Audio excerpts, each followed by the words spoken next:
రాష్ట్రంలో రాబోయేది గులాబీ జెండా శకమే అని ధీమా వ్యక్తం చేశారు బీఆర్ఎస్ నేతలు. అడ్డగోలు హామీలు ఇచ్చి కాంగ్రెస్ అధికారంలోకి వచ్చిందన్నారు.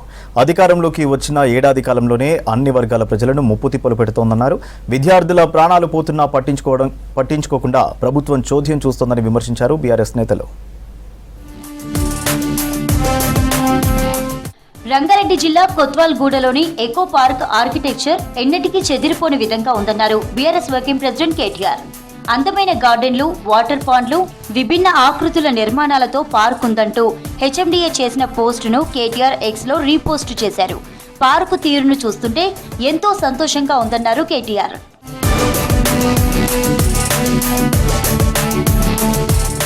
కాంగ్రెస్ సర్కార్ విద్యార్థుల ప్రాణాలతో చెలగాటమాడుతోందన్నారు మాజీ మంత్రి హరీష్ రావు. చదువు సంగతి దేవుడెరుగు, పిల్లలు ప్రాణాలతో ఉంటే అంతే చాలు అనుకునే స్థితిలో తల్లిదండ్రులున్నారంటూ ఎక్స్లో పోస్టు చేశారు. హాస్టళ్లలో బువ్వ వద్దని తమను ఇంటికి తీసుకువెళ్లాలని విద్యార్థులు ఆవేదన వ్యక్తం చేస్తూ పేరెంట్స్ ను వేడుకుంటున్న దుస్థితి నెలకొందన్నారు. ఉమ్మడి ఆదిలాబాద్ జిల్లాలో గురుకులాల దీనస్థితి చూస్తుంటే బాసర సరస్వతి తల్లి మనసు తల్లడిల్లుతోందన్నారు. బీఆర్ఎస్ హయాంలో గురుకులాల్లో అడ్మిషన్ కోసం క్యూ కట్టిన విద్యార్థులు కాంగ్రెస్ అధికారంలోకి వచ్చాక అసలు హాస్టళ్లలోనే ఉండబోమని వేడుకునే స్థితికి చేరుకోవడం దారుణమని పోస్టు చేశారు హరీష్ రావు.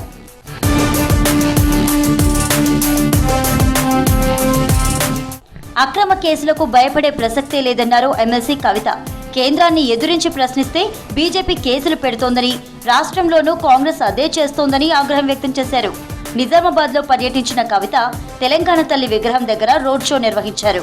ఎన్నికల హామీలపై కాంగ్రెస్ నేతలను నిలదీయాలని బీఆర్ఎస్ కార్యకర్తలకు పిలుపునిచ్చారు. కేసీఆర్ గారిని ఎదుర్కొనే దమ్ము లేక, ధైర్యం లేక కేసీఆర్ గారి బిడ్డలైనటువంటి నా మీద, రామన్న మీద కేసులు పెట్టే ప్రయత్నం చేస్తూ ఉన్నారు. మాది భయపడే బ్లడ్ కాదు, భయపెట్టే బ్లడ్.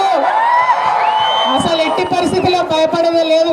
మేము తప్పు చేయలేదు కాబట్టి నా మీదైనా, రామన్న మీదైనా, కావాలంటే ఇంకెవరి మీద కేసు పెట్టుకున్నా బీఆర్ఎస్ నాయకులం నిప్పు కణికల్లాగా బయటకు వస్తామని చెప్పి ఈ సందర్భంగా తెలియజేస్తా ఉన్నా.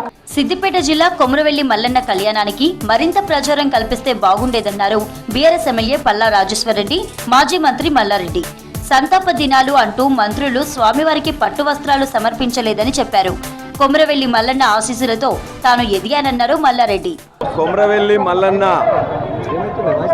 చాలా మందికి ఆరాధనీయులు, కోట్లాది మంది భక్తులకు ఆరాధనీయులు. ఆ కళ్యాణం కూడా ఎప్పుడు కమనీయంగా, బ్రహ్మాండంగా జరుగుతుంటుంది.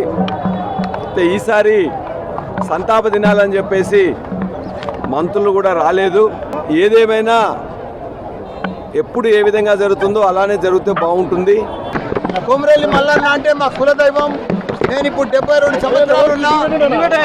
పుట్టినటికలు కూడా ఇక్కడనే తీసిండ్రు. కొమురవెల్లి మల్లన్న మా కులదైవం కాబట్టి ప్రతి సంవత్సరం కూడా నేను వస్తా.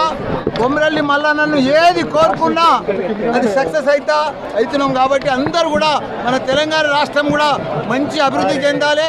రాష్ట్రంలోని అన్ని వర్గాలను కాంగ్రెస్ సర్కారు మోసం చేసిందన్నారు గులాబీ నేతలు. తెలంగాణలో మళ్లీ అధికారంలోకి వచ్చేది బీఆర్ఎస్ సర్కారే అన్నారు. తెలంగాణ ఆకాంక్షలు నెరవేర్చేందుకు బీఆర్ఎస్ కు ప్రజలు పట్టం కడతారన్నారు బీఆర్ఎస్ లీడర్స్.